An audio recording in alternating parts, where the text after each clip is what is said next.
Friday and welcome back to Laurie and Billie Jean Let's Eat. I'm Laurie. Every week we are going through the recipes in my grandmother's cookbook. Today is a very special recipe for me. It is macaroni and cheese pie. So it's more of a casserole than a pie, but we call things what we will.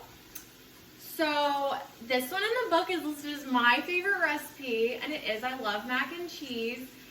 It's really easy, it's really delicious. I'm super excited to show it on this channel. I've cooked it a bunch of times before, so it doesn't mean I nail it every time. It's kind of an art and not a science, but we'll see how this one goes. Actually, I'm gonna cut the recipe in half because this is for me and there's way too much mac and cheese otherwise.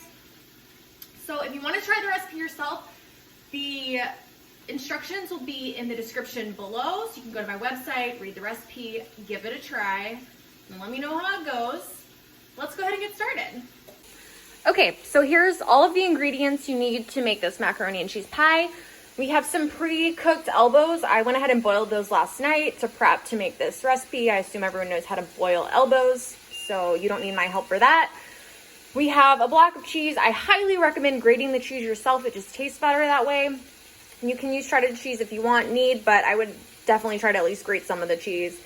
Some milk, butter, salt, pepper, 2 eggs normally for the liquid that you pour into the macaroni pie. I'm only gonna use 1 egg since I'm cutting it in half. That's totally doable. And then we also have some Ritz crackers that are gonna go on top, so you'll put those on as you're cooking it. So that's all you need.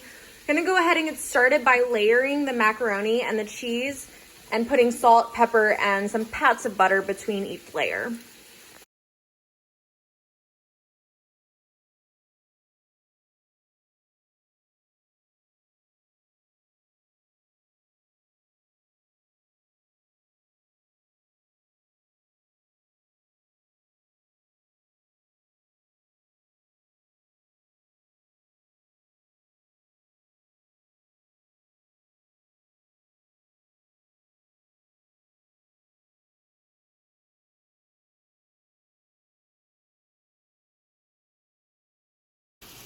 Okay, so this next step is super simple. We're just gonna mix together 1 egg and 3/4 of a cup of milk. If you were making this the recipe way, you would have actually done 3 layers and 1.5 cups of milk. With the milk, I found that's not really that hard to eyeball it.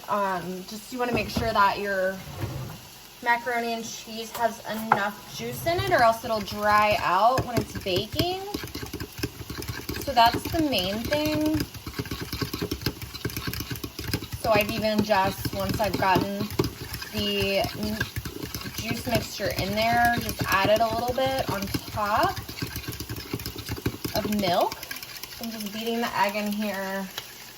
And now I'm gonna pour it onto my pie.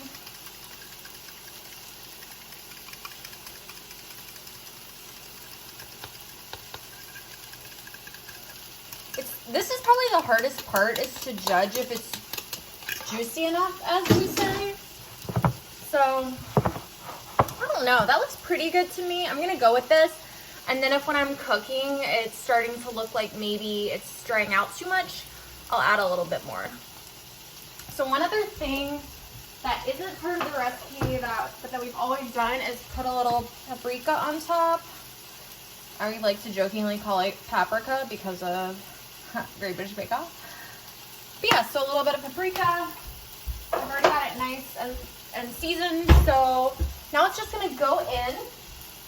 The Ritz, we don't put in until it's been in for a while. So probably at like 25 minutes. This needs to be 30 minutes at 350. So at about 25 minutes, I'll pull it out, put the Ritz on top, and let them bake until the end. So it's going in the oven now. Okay, so honestly, this looks pretty much done, so I might have held on too long, but no, there's still some juice left in there. Okay, so you can kind of tell when I'm putting the Ritz crackers on, there's a little bit of juice coming up, which is good. That's what we want to see, because it helps if they're a little juicy themselves when they go in. Get a nice crisp. So I'm gonna put these on and cook it for about 2 or 3 more minutes, and then we should be ready to eat. So here's our final product of mac and cheese. Just kind of eyeballing this, I don't think there was enough cheese, is my guess. So let's taste it and find out. Okay, having a nice little Easter Sunday meal here. There's my mac and cheese. So here we go. Like I said, there's definitely not enough cheese. I'm not even seeing it.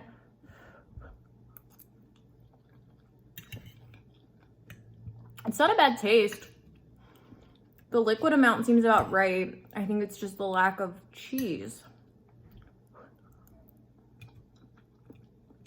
So usually I pre-grate it and then put it all on. And I think that might have been the problem, is I was trying to just do it by eyeball on top of the macaroni. So I just didn't get quite enough cheese. It's still pretty good. Like I said, it's kind of something you have to play around with. I don't get it right every time. I've had times where it's perfect. I've had times where it's too juicy, where it's too dry, where there's not enough cheese. So anyway, I highly recommend this recipe. I think you should give it a try. Maybe you'll nail it, even though I didn't. And next time we're gonna make Rice Krispie treats, which, spoiler, I don't like Rice Krispie treats. This recipe doesn't have any marshmallows though, so I'm a little excited to see if maybe I like it without the marshmallows, because I think that's the problem for me. But we'll find out next time. Thank you guys so much for watching. Bye.